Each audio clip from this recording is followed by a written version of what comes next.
vamos acompanhar o raciocínio do nosso irmão Márlio, que nos falará sobre a ação dos espíritos nos fenômenos da natureza, nos itens 536 a 540 do Livro dos Espíritos, na sua segunda parte, no capítulo 9.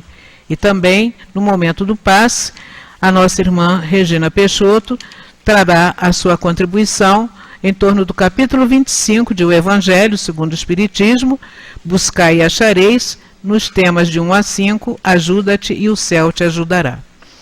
Desta forma, saudamos os nossos irmãos que, através da Rádio Rio de Janeiro, compartilharão conosco dos estudos. E para prepararmos o nosso ambiente, vejamos a página que é assinada por André Luiz, do livro Vivendo a Doutrina Espírita, volume 2, uma edição da IDE, do Instituto de Difusão Espírita, e da psicografia de Antônio Baduí Filho. E fala-nos ele sobre natureza. Você atua na natureza a todo momento. Derruba o mato, fica o descampado, perturba o ecossistema. Faz o reflorestamento, traz o verde de volta, altera a umidade. Drena o pântano, planta nele, muda a paisagem. Usa os minerais, mistura os elementos, recupera o chão. Utiliza o adubo, coloca na terra, melhora a qualidade. Queima o campo, expulsa animais, esgota o ambiente. Esfumaça o ar, intoxica o espaço, agride o clima. Se você é capaz de interferir no mundo natural, não tenha dúvida de que os espíritos, em nome de Deus, atuam nos fenômenos da natureza quase sempre para recuperar o equilíbrio da vida que suas ações muitas vezes ajudam a danificar.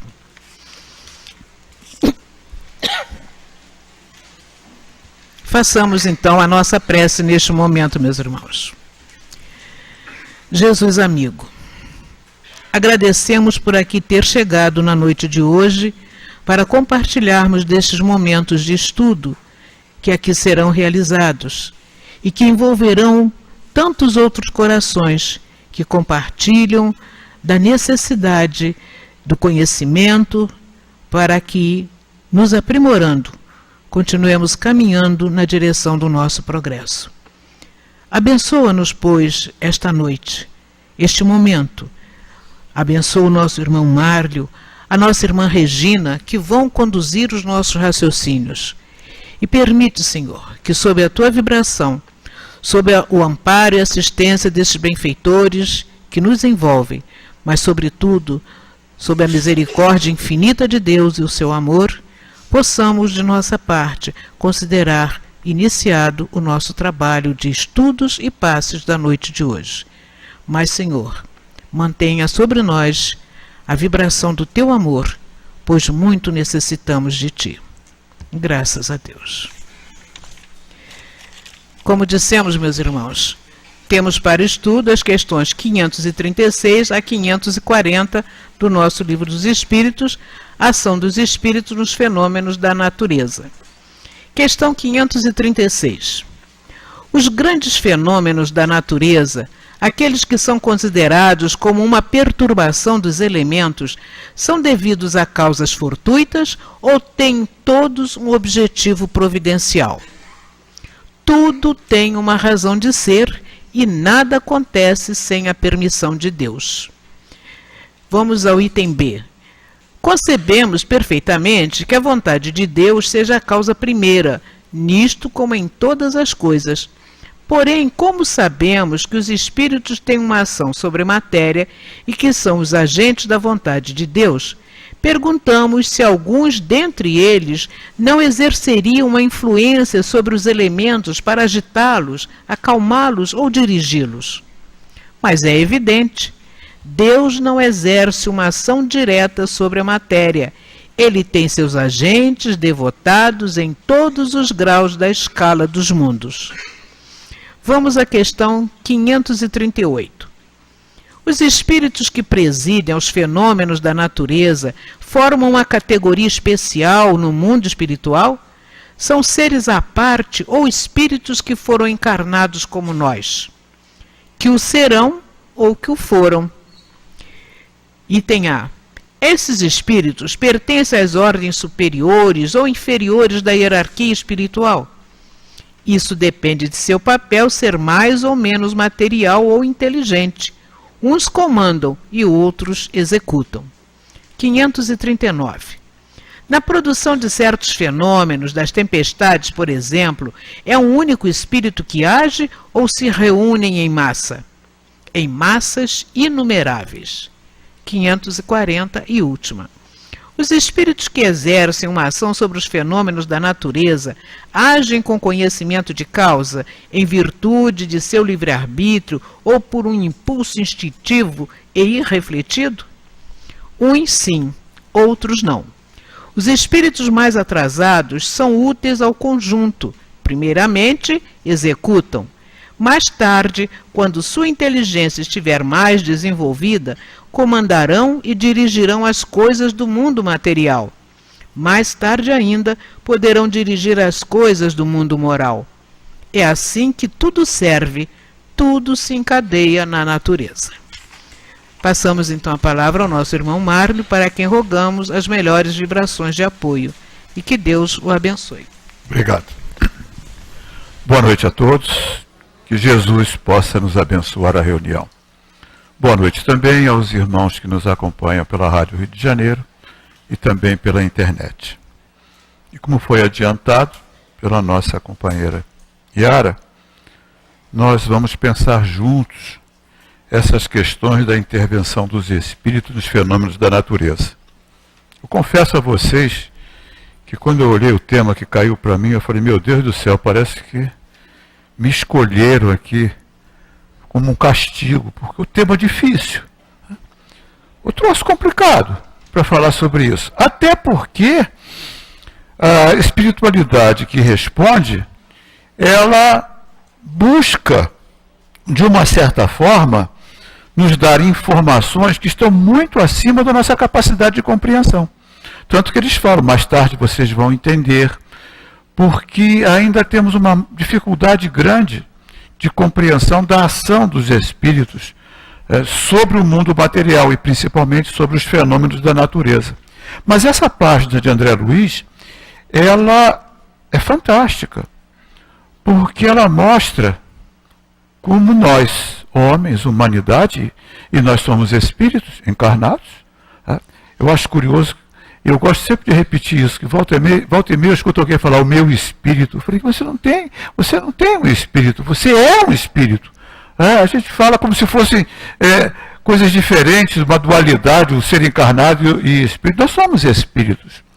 E, como espíritos encarnados, nós estamos atuando de uma forma muito significativa e predatória sobre os recursos naturais.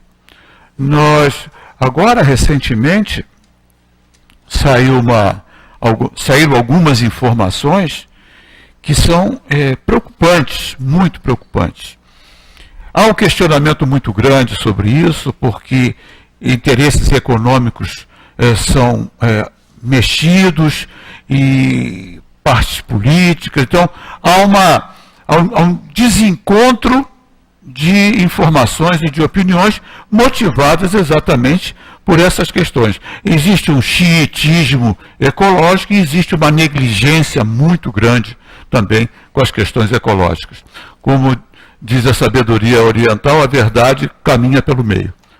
E é sempre bom andar pelo meio, porque quem anda nas bordas está arriscado a cair no abismo, seja lá de que borda for. Então, vamos às informações que a gente tem.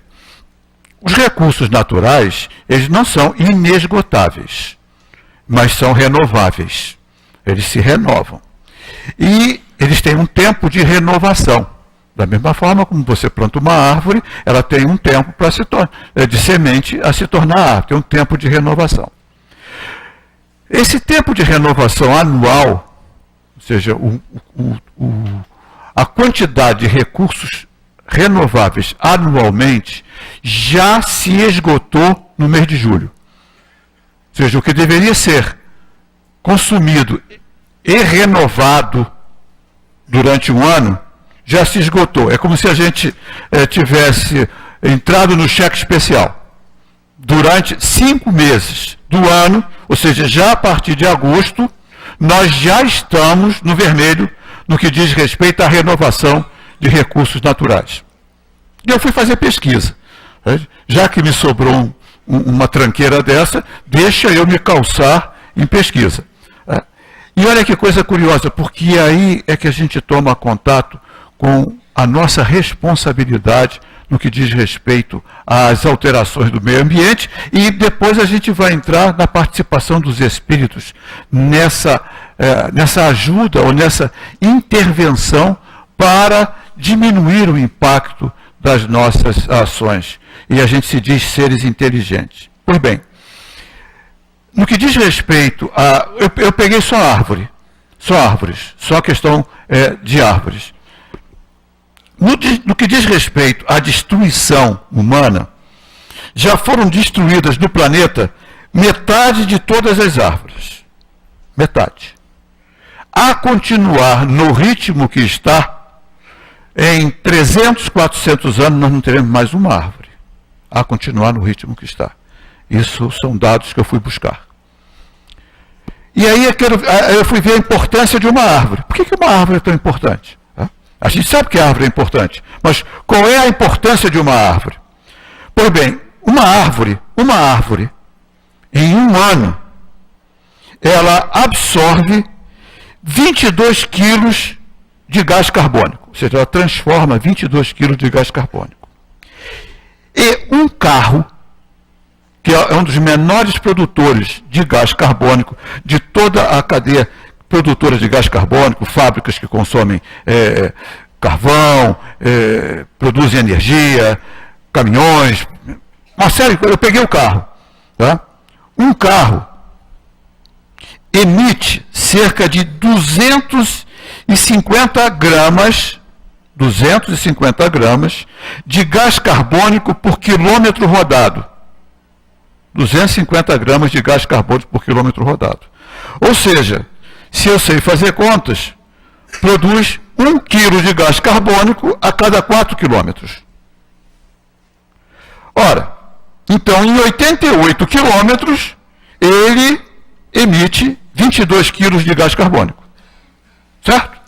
Então um carro rodando a 82 quilômetros por hora, emite a quantidade de gás carbônico que uma árvore leva 1 ano para absorver. Dá para perceber a grandeza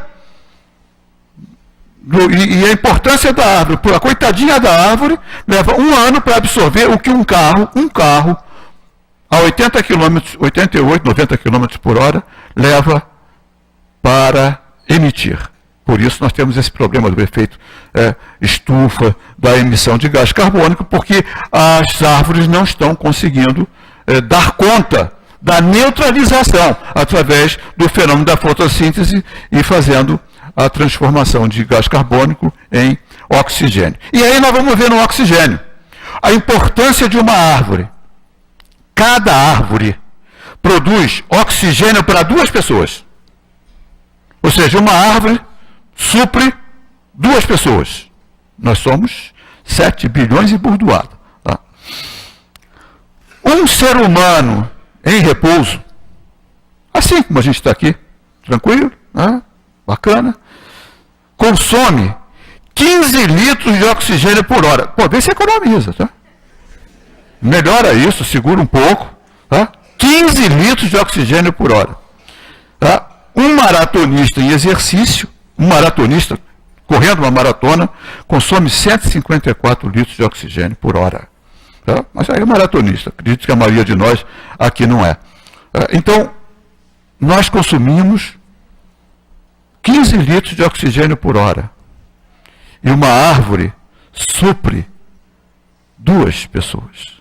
Então, uma árvore produz 30 litros de oxigênio por hora para suprir. Olha a importância de uma árvore. Só que ela produz oxigênio, mas a renovação, ou seja, de CO2, ela é mais lenta. Então, o quanto a gente é dependente como sociedade de uma árvore. De uma árvore. E nós estamos num processo de destruição essa riqueza que garante a nossa subsistência. Sem falar nas intervenções dos homens, nos assoreamentos, na poluição extremamente exagerada. Nós estamos com um noticiário aí bastante forte, nos informando aí do problema do plástico, do lixo, a intervenção na vida marinha. São animais que estão morrendo porque estão ingerindo lixo, sacolas. Nós estamos aqui num certo movimento, esse bendito copinho. Isso aqui é uma praga, porque isso aqui está... a reciclagem é cara. Porque é curioso, pode ser reciclado, sim, mas o que consome de água e de energia para reciclar é maior do que o custo-benefício. Ou seja, o custo-benefício é terrível. Teve uma rede de cafeterias, a Starbucks, né? Ela fez uma pesquisa porque ela usa copos descartáveis ao invés de usar copos laváveis. Só que o consumo de água para lavar gasta mais energia do que o consumo de água para produzir. Então é mais interessante, economicamente falando, e também ecologicamente falando, fazer o copo de material, agora fazem descartáveis, porque os copos deles são de papelões. A gente fala muito dos canudos, tá? Essa campanha pelos canudos, mas é curioso, né? Porque agora vem os canudos de papel, embalados em plástico.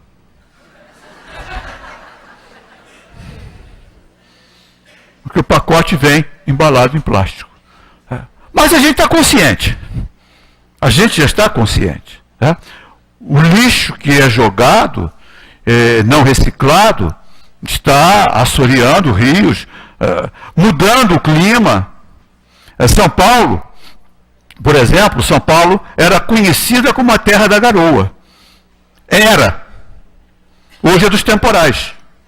Por alteração climática. De intervenção. As enchentes, as represas que afetam a vida no entorno e criam um espelho de água numa área que não tinha, e aquele espelho de água leva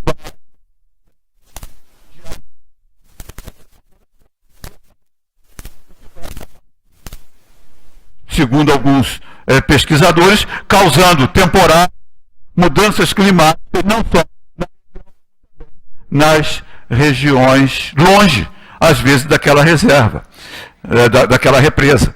Por exemplo, o Lago de Itaipu é um absurdo de tamanho. Onde corria um rio, o Rio Paraná. E foi feita uma represa de um lago de um absurdo de tamanho, com um espelho d'água e um peso sobre a terra muito grande. O que muito provavelmente pode causar deslocamento de placas tectônicas e causar terremoto ou tsunami em algum outro lugar. Isso tem comprovação científica? Não, mas é visível. Se você tem um determinado peso sobre algum lugar e aumenta esse peso centenas, milhares de vezes, aquele lugar está sofrendo muito mais pressão. Nós somos uma camada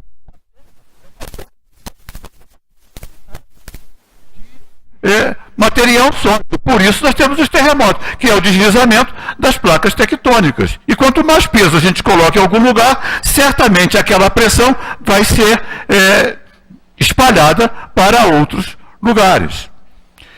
Fenômenos naturais, de cataclismos naturais, nós sempre tivemos. A Terra A Terra é um planeta em formação ainda.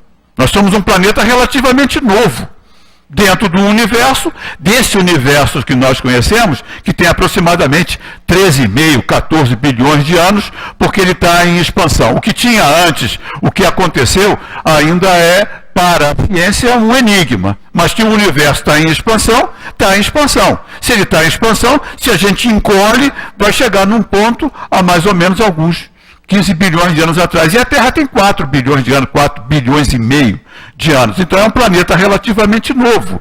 Era uma bola de fogo incandescente que foi esfriando. Então nós vivemos na camadinha fria da Terra, que é uma camada relativamente pequena. O interior da Terra é magma efervescente. Por isso os vulcões, essas que funcionam como, até mesmo como válvulas de pressão para aliviar a pressão do interior da Terra. Por isso os terremotos, porque são as placas deslizando sobre esse magma que é material pastoso, onde nós estamos em cima disso. E isso é de todos os tempos. Então, furacão, terremoto, maremoto, que agora mudou para tsunami, não sei por que mudaram o nome, mas tudo bem, tsunami, fica mais bonitinho também, tsunami. Enchentes, isso sempre aconteceu. Só que, atualmente, as nossas intervenções dos humanos, de uns tempos para cá, na natureza, ela tem se intensificado muito. Por exemplo, no passado, para derrubar uma árvore, era no machado. Então, levava-se um belo tempo para botar uma árvore abaixo do machado. Hoje tem motosserra. Um homem com uma motosserra bota uma floresta abaixo em semanas. Porque é muito rápido. Uma árvore que leva séculos para ela transformar-se numa árvore adulta, ela chega abaixo em minutos. E isso está alterando o nosso clima. E a espiritualidade encarnada faz bagunça. Alguns tentam consertar, mas nós temos a espiritualidade desencarnada. E que eles participam dos fenômenos. E é curioso, porque o André Luiz fala aqui uma coisa muito curiosa. No finalzinho da mensagem, quase sempre para recuperar o equilíbrio da vida, que suas ações, ou seja, as ações dos homens, muitas vezes ajudam a danificar. Que é a mesma coisa que os espíritos falam na questão 536b, que só tem, algumas vezes tem para o homem uma razão de ser diretamente, mas frequentemente também a intervenção dos espíritos nos fenômenos da natureza só tem por objetivo o restabelecimento do equilíbrio e da harmonia das forças físicas da natureza. Ou seja, o restabelecimento. E olha, isso aqui foi escrito antes em 1857. Quando a ação dos homens sobre os fenômenos da natureza não era tão predatória quanto é hoje. Olha a diferença de tempo e de condições. Então, há uma espiritualidade encarregada de corrigir os impactos negativos. Isso é de todos os tempos, porque na mitologia grega e também no livro dos Espíritos falam dos deuses, que é só uma questão de nomenclatura, espíritos encarregados dos diversos fenômenos da natureza. E os Espíritos falam isso, tem sim. São os elementais, chamados elementais. Tá? E isso é estudado numa apostila da FEB, que eu fui procurar para poder me calçar com relação às vezes, algumas viajadas que a gente pode dar aí na nossa imaginação. Nessa apostila da FEB, chamada Estudo Aprofundado da Doutrina Espírita, Programa Filosofia e Ciência Espírita, há uma definição do que são os espíritos elementais. São entidades espirituais relacionadas com os elementos da natureza.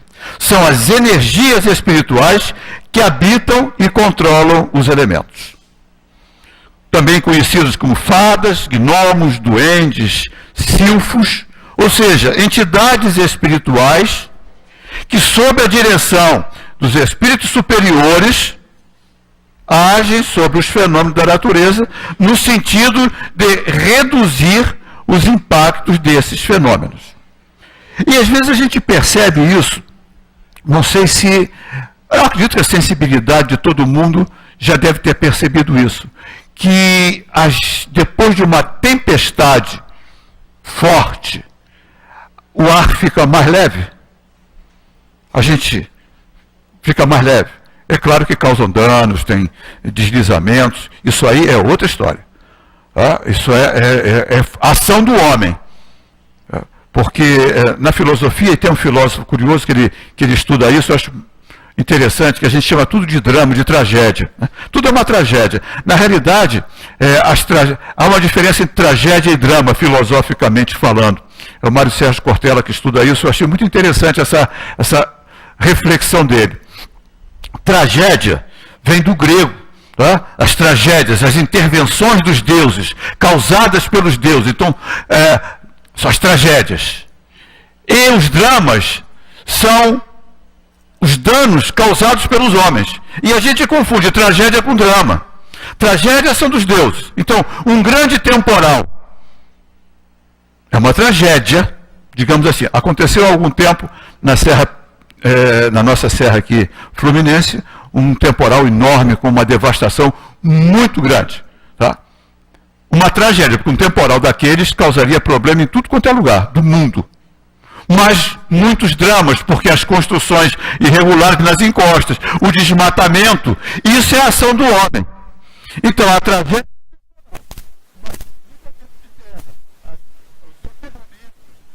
construções onde deveriam ter mata ciliar.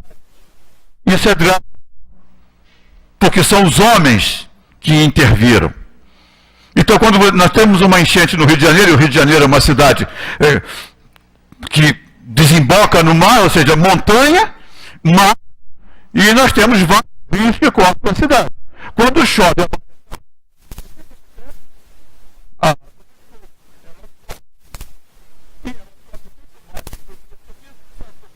nós asfaltamos a cidade toda. Então, não drena.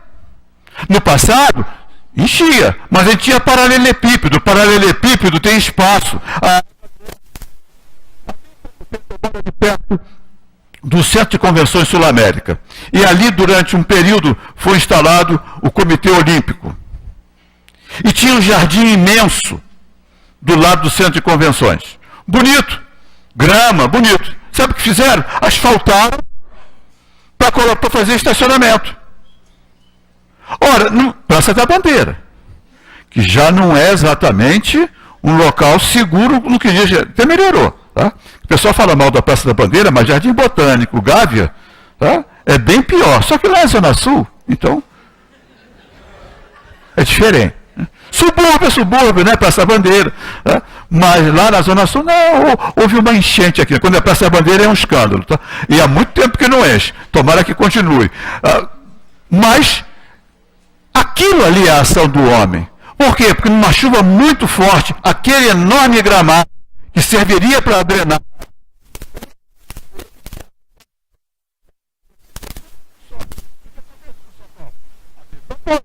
São Paulo é uma cidade. Não vai. O Tietê e o Pinheiros, toda impermeabilizada, toda asfaltada. O que acontece? Em vez da terra da garoa, agora é a terra das enchentes. Porque a água sobe. Então, a espiritualidade ajuda e trabalha, mas existem os dramas causados pelos homens. E é trabalho da espiritualidade buscar intervir de alguma forma, agir de alguma forma para minimizar esses impactos. São os espíritos que trabalham na obra da criação, que é a função de cada um de nós, participar da obra da criação, porque isso está encarnados e desencarnados. Sabe onde está isso? Que é muito interessante, e eu marquei aqui. Objetivo da encarnação, questão 132. Entre outros, não vamos entrar aqui, a encarnação tem também um outro objetivo, que é o de colocar o espírito em condições de suportar a sua parte na obra da criação. Então, cada um de nós está sendo preparado para participar da obra da criação. Porque não existe acaso. Os fenômenos naturais, eles não são por acaso. Eles têm uma razão de existir. Dentro da natureza, dentro de todos os fenômenos, não existe acaso. Kardec começa a estudar a doutrina espírita a partir desse axioma científico. Não tem acaso, não existe efeito sem causa. Se existe o universo, tem uma causa para o universo existir. Se ele está em expansão, tem uma causa para o universo estar em expansão. Porque os fenômenos são inteligentes. Hoje, um bom grupo de cientistas já se rende, porque a ciência é muito materialista. O cientista naturalmente é materialista. E ele tem razão para ser. Ele não pode ser um crédulo.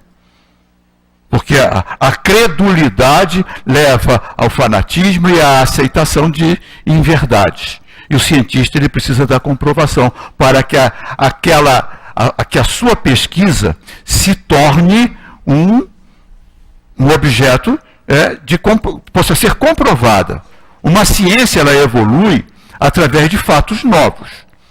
Fatos novos se apresentam. Kardec fala isso na Gênese. Fatos novos se apresentam.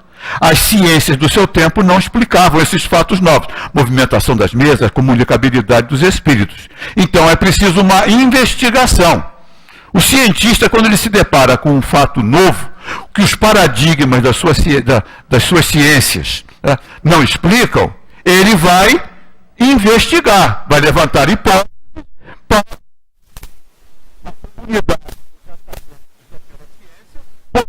discutir e levantar o fato. Ou seja, não existe milagre para a ciência. Para a ciência, o que existe, pode existir fatos inexplicados, mas não fatos inexplicáveis, nem sobrenaturais. Então, para o cientista, não existe acaso. Se duas moléculas se juntam e formam um novo elemento, existe uma lei que rege aquilo. E é muito curioso porque nessas pesquisas genéticas, esse crescimento das pesquisas genéticas atuais, já algum grupo de cientistas, ciência, não tem nada a ver com religião, porque o religioso ele tem uma tendência de, quando pesquisa alguma coisa, puxar para a sua praia. E às vezes interfere no processo. Mas o não religioso, ele não tem essa tendência, ele apenas observa o fato. A molécula do DNA, ela é de uma complexidade, de uma beleza tão grande e tão sutil é tão sutil a combinação dos elementos que já existem pesquisadores dizendo não é possível que isso tenha surgido por acaso. Isto é um projeto. Olha onde eles vão. Eles não admitem Deus, mas isto é um projeto. Bom, se isto é um projeto, você tem um projetista.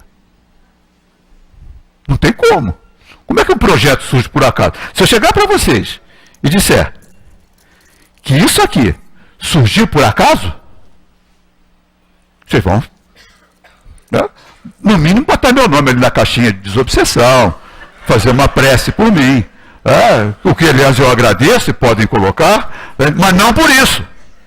Você não precisa ver que atrás disso aqui tem um engenheiro ou um calculista que calculou as engrenagens, que fez tudo isso, um relojoeiro que fez essa montagem, porque esse relógio produz um efeito inteligente. O relógio não é inteligente, mas ele produz um efeito inteligente. Que efeito inteligente é esse que ele está reproduzindo aqui? São as horas. O que são as horas? A divisão de um dia. E o que é um dia? O movimento de translação, de rotação da Terra em torno do seu eixo.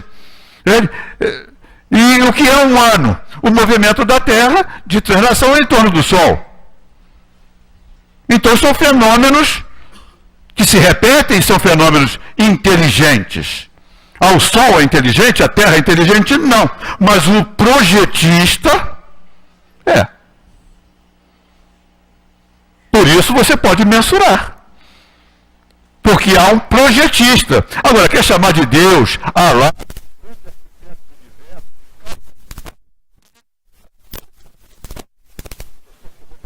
no final.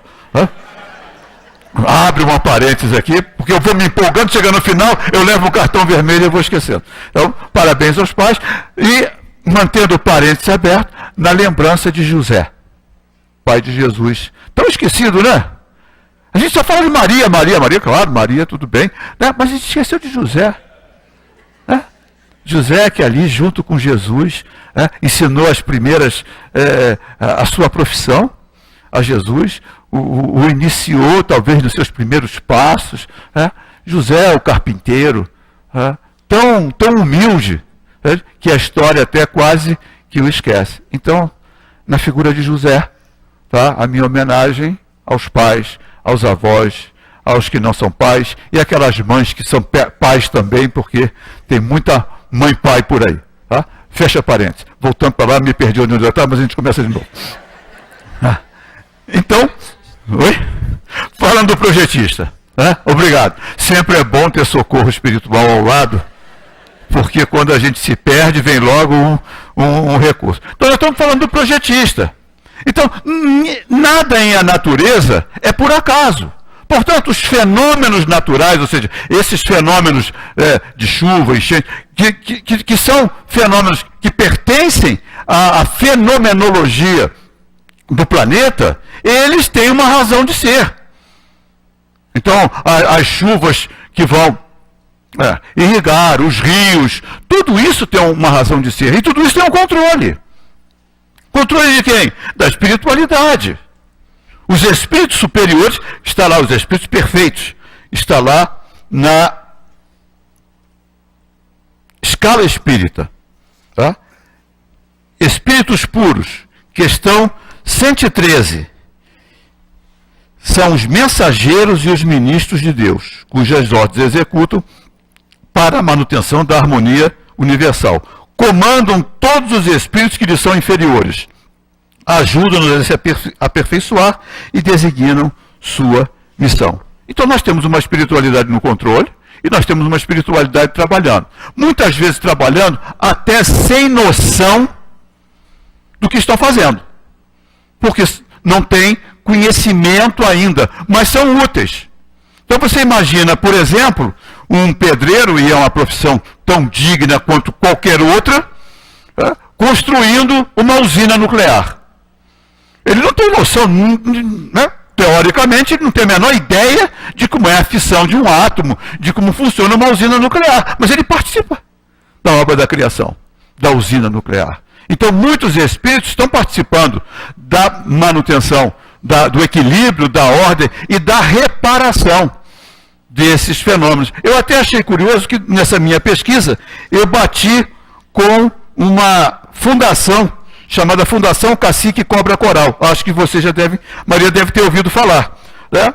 E é curioso, porque lá na sua finalidade, não estou entrando no mérito, por favor, nem a favor, nem contra, não conheço, desconheço, fui ver lá, tem muito cliente. Eu queria ter tanto cliente quanto ela tem, porque na minha profissão também preciso de cliente, mas tem muito cliente. Então, ou seja, ela deve ter uma certa credibilidade, pelo menos para essas pessoas. E eu não vou me meter nessa história, porque essa praia não é minha.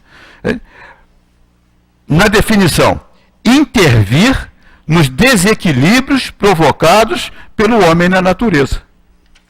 Ou seja, uma fundação espiritualista, não é espírita, mas com finalidade, através de uma médium, de dar suporte, assessoria para intervir nos fenômenos.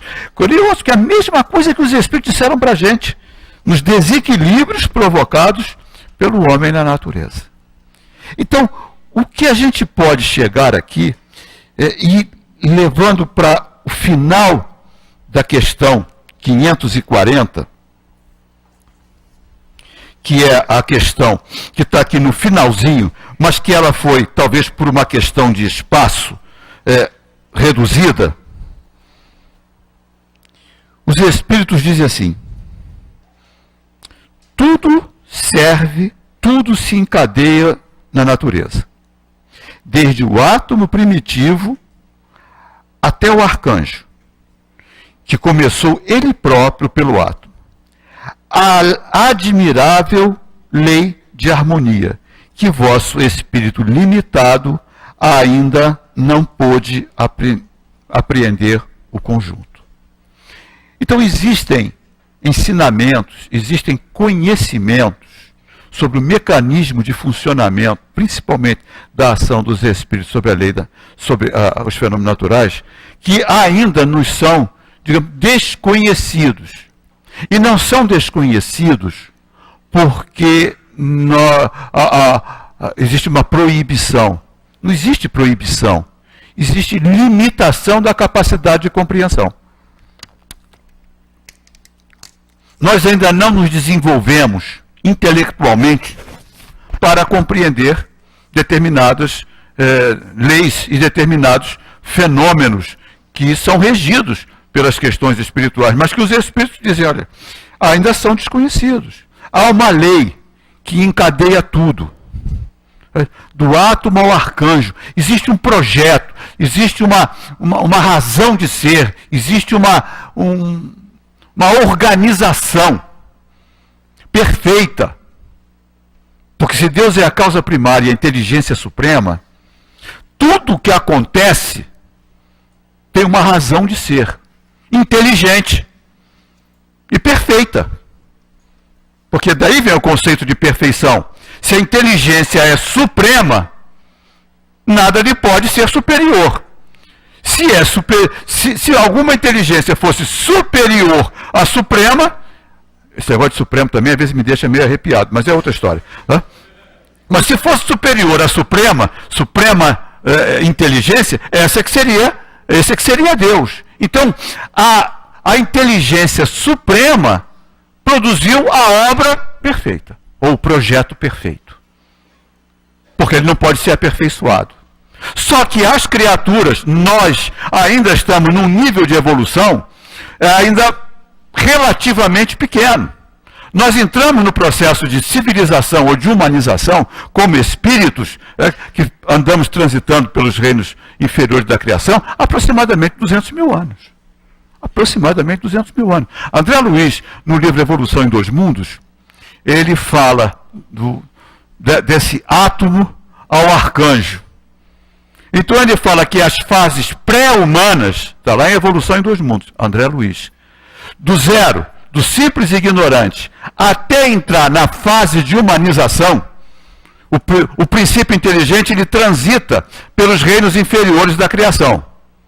Dorme no vegetal, sonha dorme no mineral, sonha no vegetal, acorda nos animais, e aí ele se desenvolve nos seres humanos na linguagem poética de Leon Denis, mas ele transita pelos reinos inferiores da criação.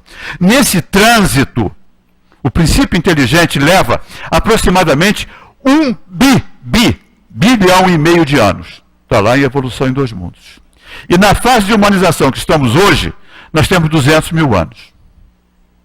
Ou seja, nós estamos muito próximos do animal que ainda somos, e ainda uma certa distância do anjo que seremos. Segundo Emmanuel, Emmanuel é curioso, eu gosto de Emmanuel, porque ele não alivia. Ele não alivia. O que ele tem que falar, ele fala. Parece assim meio autista, sabe? O autista ele não alivia, ele fala o que pensa.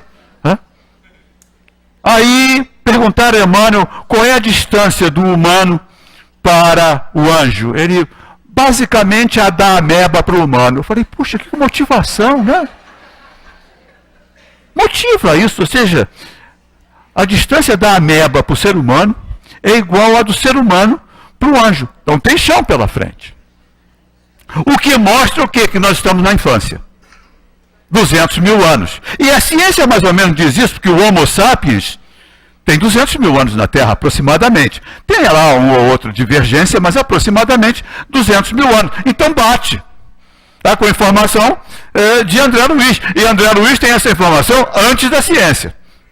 Porque os livros de André Luiz são basicamente todos do século passado e principalmente da primeira metade e um pouco do início da segunda metade do século passado. E muitas dessas descobertas científicas estão sendo agora trazidas. Então André Luiz mostra um conhecimento anterior ao conhecimento da Terra, ao conhecimento da ciência. Então fala isso, 200 mil anos.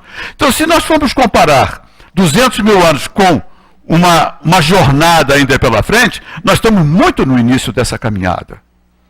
Muito no início. Então nós podemos considerar que nós somos espíritos muito jovens, crianças. E com criança, a gente não pode falar qualquer coisa, porque a criança não tem capacidade de compreensão. Então você vai chegar para uma criança de 4 anos de idade, de 5 anos de idade, e vai falar de uma reação nuclear, como se processa uma reação nuclear, não tem a menor chance. De como é que a luz chega de uma usina até a tomada. Aí o que você fala para a criança? Você não bota o dedo na tomada, porque se você tomar vai levar um choque. E se você enfiar o dedo, vai levar umas palmadas. Agora não pode mais dar, então deixa botar o dedo e eletrocuta, né? É isso. Né? Por quê? Se você falar para uma criança aqui, olha, aqui passa uma corrente alternada de 110 volts, que foi produzida numa usina que passou por um transformador e que ela pode te causar uma parada do músculo cardíaco, ela não vai entender nada. O que você fala para a criança? Tira a mão daí, menino. Hã? É o máximo. Não bota a mão aí que isso aí faz mal. Pronto. Porque ela não tem capacidade de compreensão. Então, quando os espíritos nos falam, olha, tem uma evolução, tem um plano, tem um projeto, mas é o máximo que a gente pode falar. Porque não há como compreender. Está lá no livro dos Espíritos. Essa eu não marquei, então vocês procurem. Está entre a questão 1 e a 1019. Procura que vocês vão achar.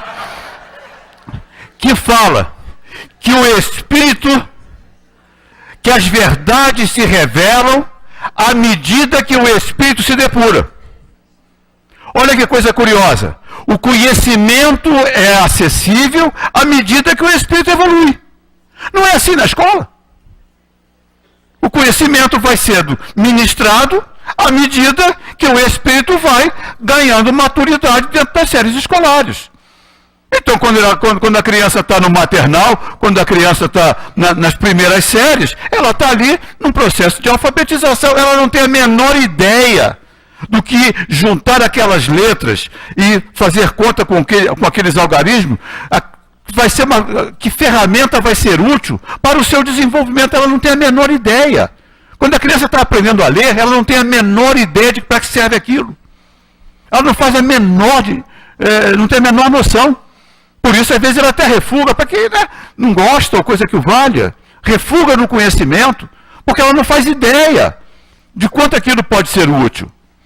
Quanto aquilo vai lhe abrir as portas do conhecimento. Porque uma pessoa que não sabe ler, não sabe escrever, ela tem todo o conhecimento da humanidade vedado para ela.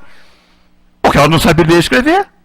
Na medida que ela aprende a ler e a escrever, a interpretar um texto, ela vão se abrir as portas de todo o conhecimento. Então, quando a minha neta, minha mulher é professora de pré-escolar, diretora de creche, tem uma habilidade para lidar com criança fantástica. Então, minha neta de 4 anos adora ela, porque ela pega lá o livro e vai contando a historinha. Ela está contando uma historinha que está lá no livro, mas que ela está traduzindo, que está traduzida em imagens, em figuras. Porque a criança não sabe ler. Mas ela já conhece a história, ela pergunta lá, conta a história aí. Agora mudaram os personagens todos, eu estou totalmente desatualizado. É Frozen, eu não sei o que. Mudou tudo. Não tem mais Cinderela, Branca de Neve, eu nem sei se tem. Chapeuzinho Vermelho, eu não vejo mais ouvido falar nisso. Agora, um troço estranho. Muito estranho. Patrulha Canina. Eu falei, por que isso? Quer dizer, a menina esteve aqui falando que a palestrante é muito boa porque fala a linguagem dos jovens. Quer dizer, ela não vai me convidar nunca.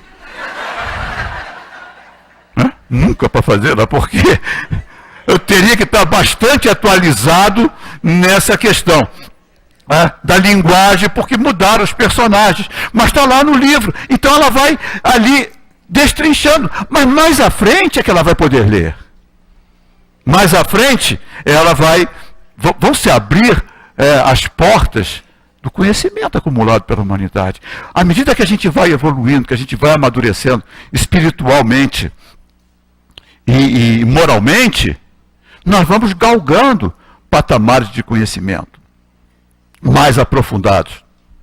Hoje, a tecnologia chega a assustar a velocidade com que se processam a divulgação do conhecimento. Para quem tem um pouco mais de idade e que acompanha isso, para quem está nascendo agora, é fácil. Tá? A minha neta com 4 anos, ela já pega o celular e já bota lá no YouTube e já acha lá o desenho que ela quer ver. Ela já consegue, vai lá, mexe o dedo e consegue. Às vezes a gente leva uma surra, né? Para achar um trocinho lá. Né? Tem que se manter atualizado. Mas para quem tem um certo tempo, já de vida e de experiência, dá para perceber essa incrível evolução da tecnologia. Ou seja, portas estão se abrindo do conhecimento, coisas que a gente não sabia. Hoje a gente conhece de clima melhor.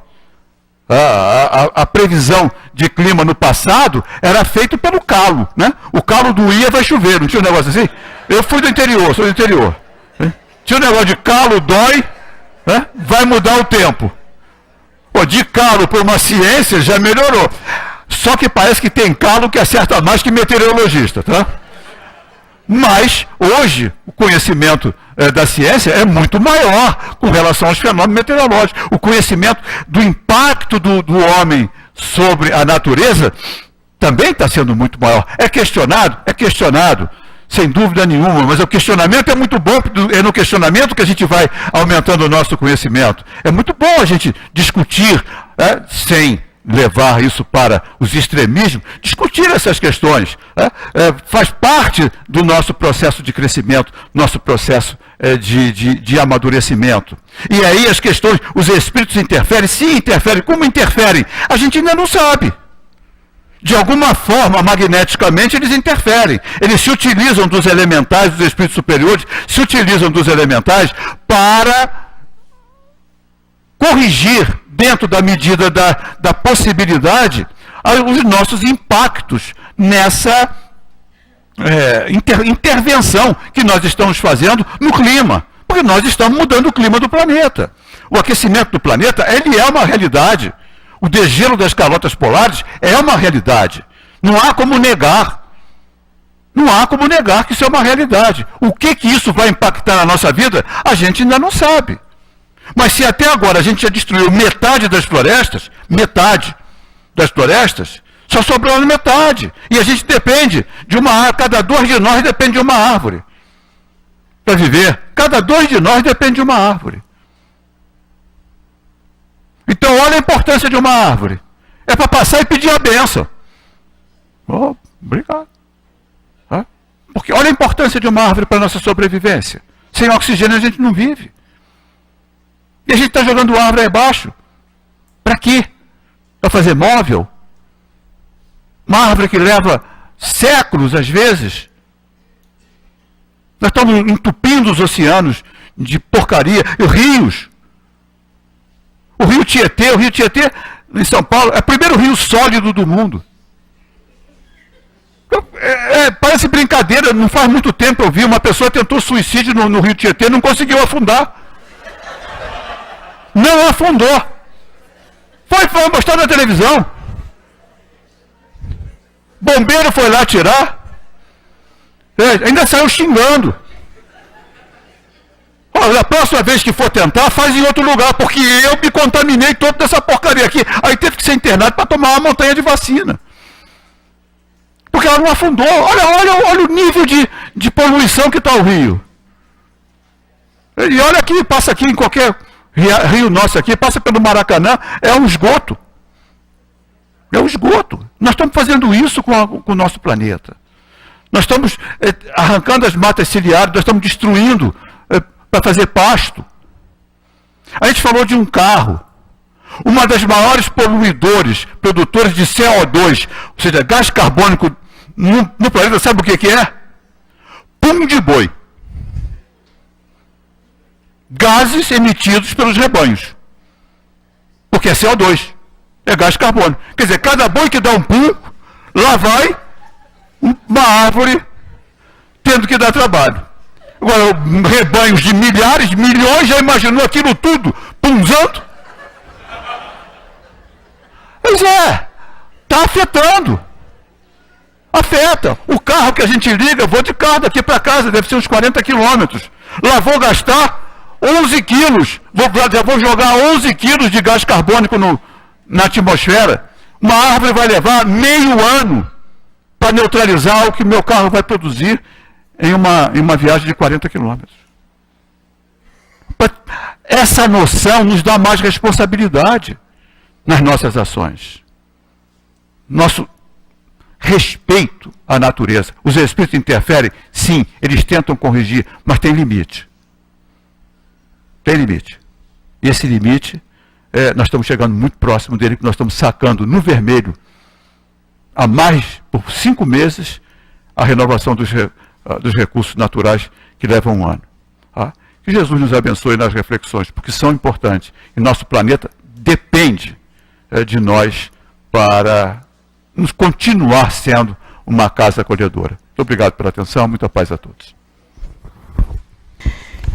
Meus irmãos, aí está a mensagem que na noite de hoje nos trouxe o nosso irmão Márlio, que se meditarmos nas suas palavras, ela foi de uma severa advertência às nossas ações.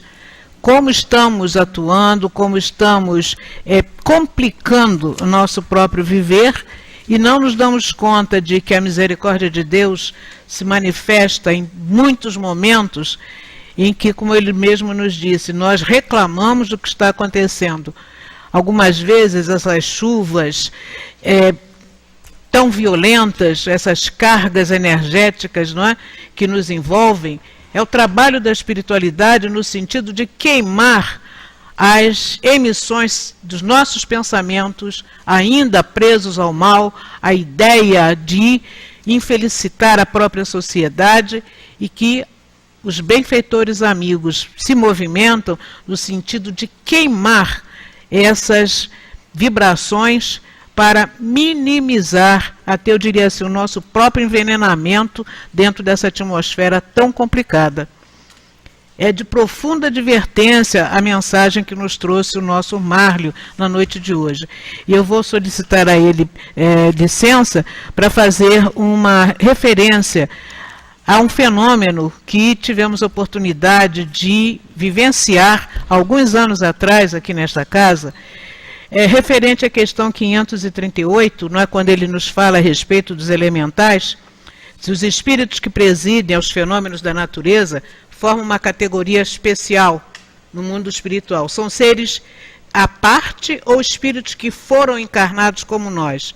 E os espíritos responderam que o serão ou que o foram.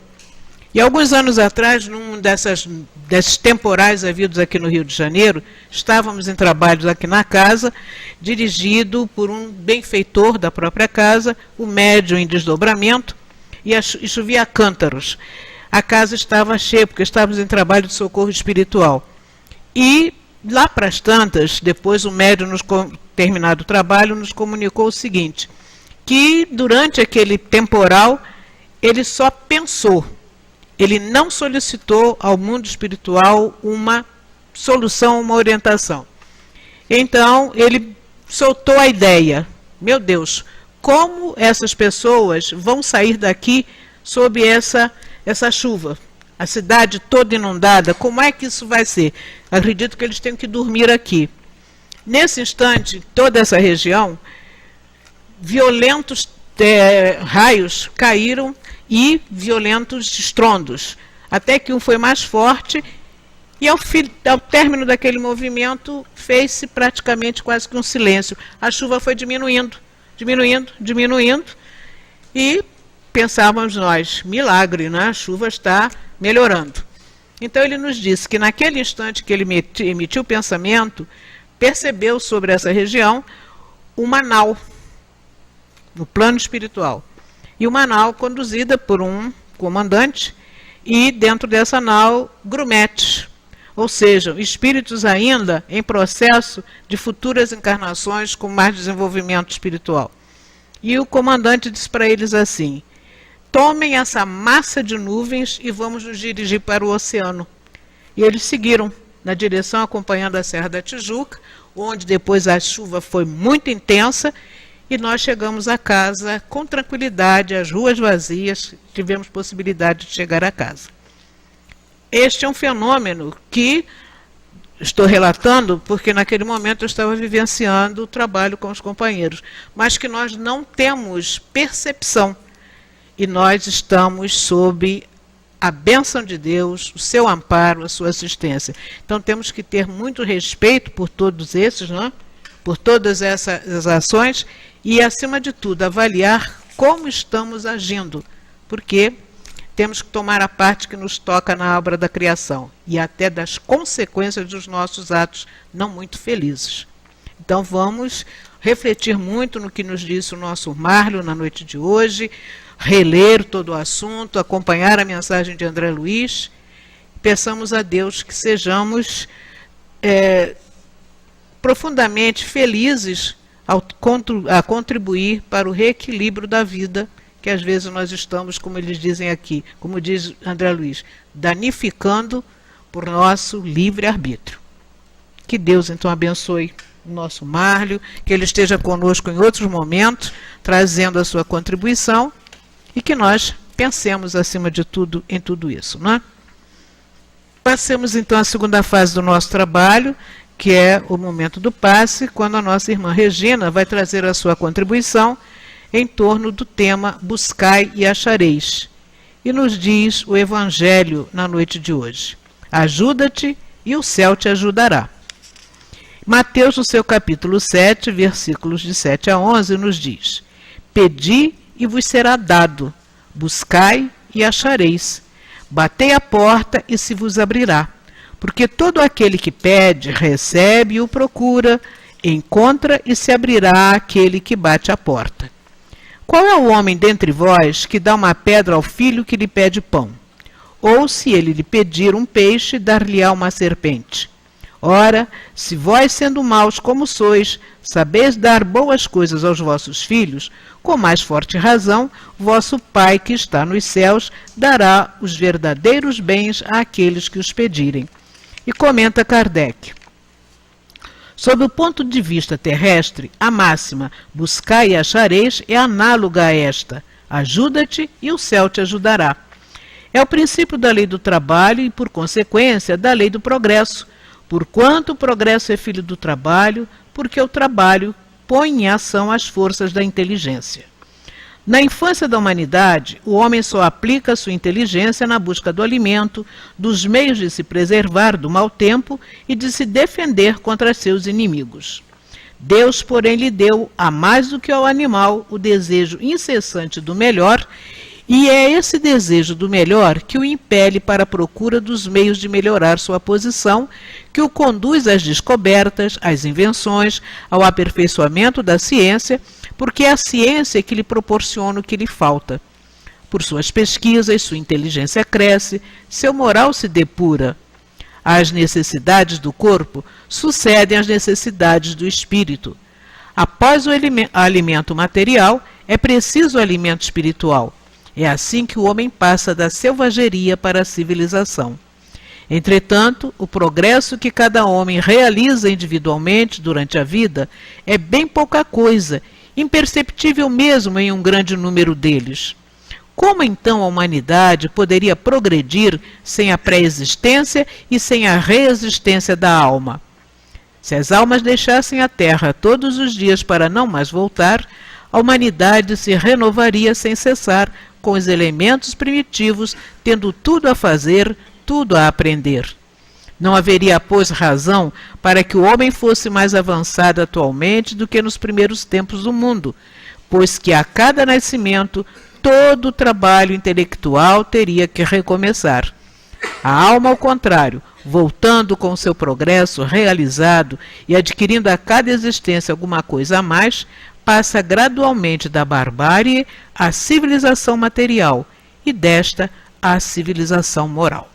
Nós vamos interromper a leitura aqui, rogando aos companheiros que a complementem em seus lares e convidar os nossos irmãos médiuns a se posicionarem para que possamos proceder ao trabalho de assistência aos amigos que aqui se encontram, mas convidamos aqueles que, através da Rádio Rio de Janeiro e através da internet, compartilhando com este nosso momento de estudos e reflexões, também se posicionem a fim de que recebam, pelo amparo de seus benfeitores, as vibrações e, naturalmente, a renovação de suas forças para prosseguirem na jornada de elevação que todos nós estamos empreendendo. Não deixemos também de irradiar forças de serenidade, de pacificação à nossa sociedade, sustentando também o nosso país, pois ele necessita de que outros tantos companheiros também se equilibrem, se reequilibrem, para que a paz esteja sempre entre nós. Jesus amigo, como foi bom aqui estarmos na noite de hoje. Podermos, Senhor, conduzir o nosso pensamento de maneira segura às influenciações dos benfeitores de nossa casa, que nos sustentando, nos convidam às reflexões mais profundas para que possamos ser trabalhadores úteis nesta grande seara. E neste instante, quando percebemos a presença destes mensageiros que nos envolvem, que estão trazendo para nós os novos recursos para que prossigamos a nossa caminhada, nós apenas pedimos, Senhor, que Tu abençoes o nosso momento do passe. Graças a Deus. Muita paz para todos nesse momento do passe. A lição do Evangelho, ajuda-te e o céu te ajudará, nela está contido o princípio da lei do trabalho e, por consequência, da lei do progresso. Sendo que o progresso é filho do trabalho, porque põe em ação as forças da inteligência. Na infância da humanidade, Deus deu ao homem o mais do que os animais, ou seja, o desejo incessante do melhor. E é esse desejo que impele ao progresso, ao aperfeiçoamento da inteligência, que leva ao aperfeiçoamento da ciência e do senso moral. E esse progresso é realizado através das reencarnações. Nós estudamos doutrina espírita e sabemos que não vivemos apenas uma vida, que é um progresso. Vimos hoje, no estudo de hoje, como acontece isso, né? Vivemos os vários reinos e vamos evoluindo. Então, através de várias vidas, vamos acumulando as nossas experiências. Somos fruto do nosso trabalho e seremos recompensados segundo o que fizermos. Se Deus nos tivesse isentado do trabalho físico e intelectual, nossos músculos se atrofiariam e nosso espírito ficaria na infância no estado do animal. Quando pedirmos com fé e humildade a Deus, temos a assistência dos bons espíritos. Porém, o trabalho e o esforço da nossa evolução é nosso. É por isso que nós estudamos as leis da natureza, a mensagem de Jesus que nos ensina como funciona a lei do universo. Esse caminho que Jesus nos trouxe é um esforço pelo qual temos que fazer para segui-lo. Assim, estaremos progredindo, caminhando em direção à evolução, ao anjo, né, ao arcanjo, como foi dito aqui, né, do átomo ao arcanjo, como estudamos hoje na palestra. Mas o nosso querido Antônio de Aquino, no livro Raios de Luz, no volume 1, lá na lição 1, ele nos diz assim: a vida é uma página que cada um de nós, de vós, escreve com lágrimas e com sorrisos. E no grande livro da existência, as páginas das vidas sucessivas vão se enchendo de colorido, de travos amargos, vão se enchendo de sensações diversas, deixadas aí pela alma que, através da sua trajetória em busca do infinito, vai sofrendo, vai compreendendo, vai alcançando a luz da verdade, vai subindo até chegar à meta desejada. E esse esforço é nosso. E com certeza, através dessas experiências, quando a dor é grande, a dificuldade é grande, quando oramos com humildade e pedimos ajuda, a espiritualidade amiga está ali nos sustentando, nos ajudando.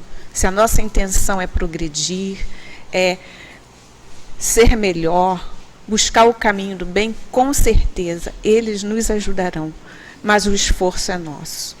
Não podemos ficar esperando, parados, sem fazer esforço. É por isso que nós estudamos, trabalhamos no bem, para ir desenvolvendo essas nossas capacidades, o nosso progresso.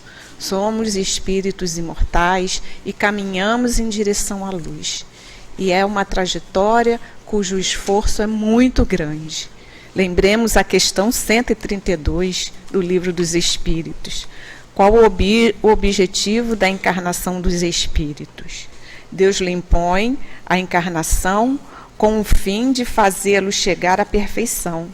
Ainda tem a segunda parte da questão, da resposta. Visa ainda pôr o espírito em condições de suportar a parte que lhe toca na obra da criação. Então, todos nós temos a nossa responsabilidade dentro da obra da criação. Somos seres universais, fazemos parte desse sistema universal, cada um fazendo a sua parte de acordo com a sua evolução. Mas devemos fazer um esforço através do estudo, para que possamos compreender melhor como funciona isso tudo na nossa vida. Hoje, o estudo nos esclareceu muito, fazemos parte da natureza. O que ocorre aqui num lugar influencia lá no outro lugar muito longe. Então, que possamos ter no coração a certeza da ajuda do plano espiritual. Muita paz a todos. Mantenhamos nossas mentes em estado de elevação para sustentarmos a palavra que do plano espiritual virá até nós através do médium.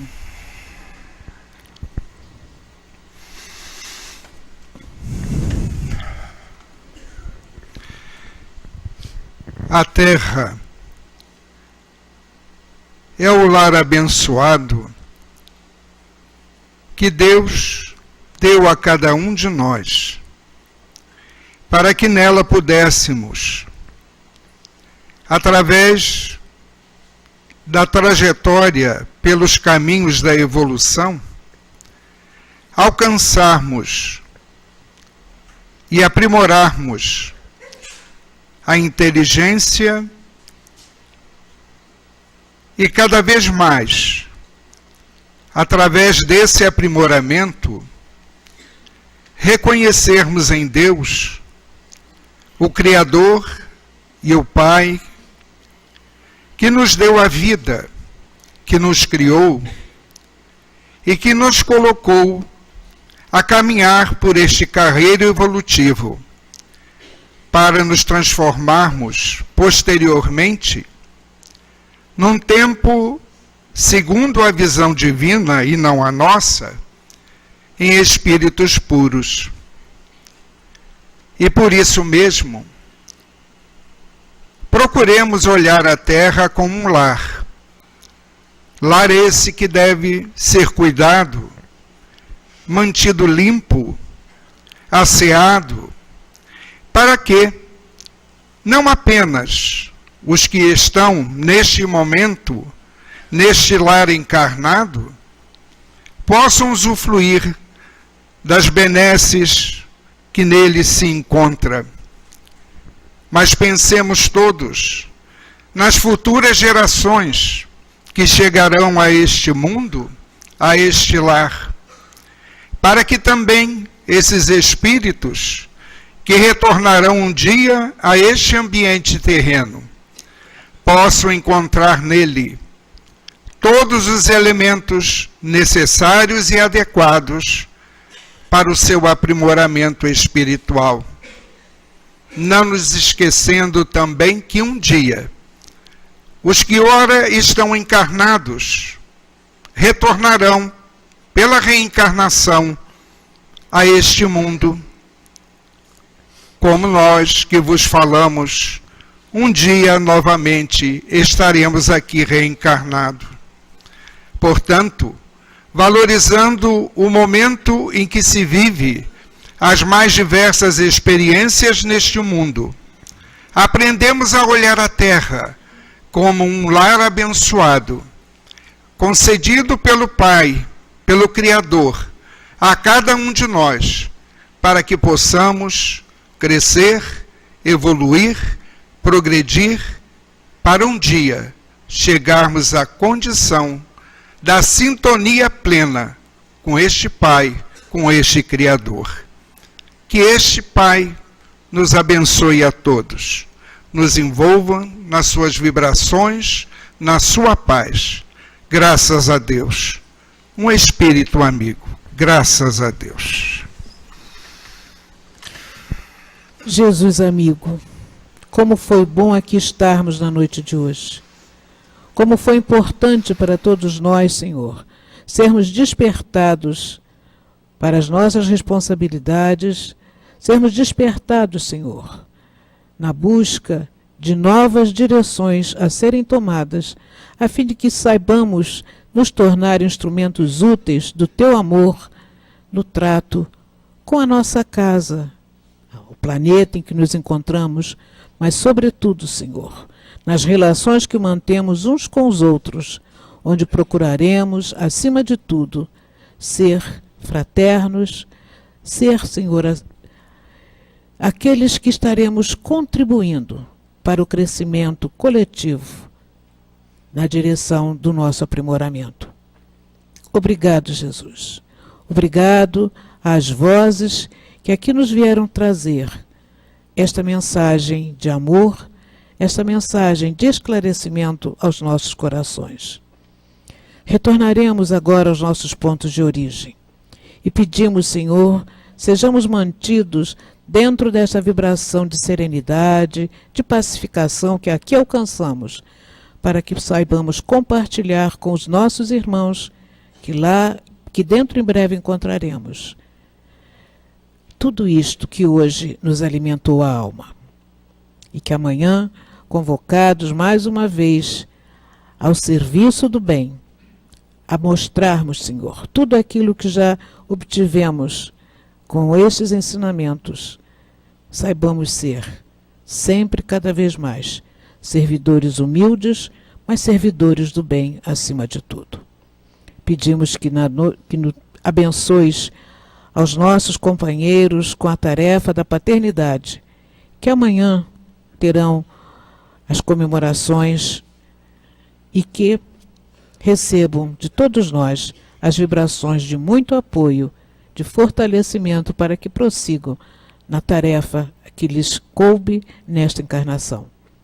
Mas que saibamos agradecer ao Pai, a Deus, por tudo quanto nos tem concedido até aqui. E assim, Jesus, sob o teu amparo, sob a assistência destes benfeitores, mas sobretudo, sob a assistência maior de Deus, possamos então, de nossa parte, considerar encerrada esta fase dos nossos trabalhos na noite de hoje. Graças a Deus.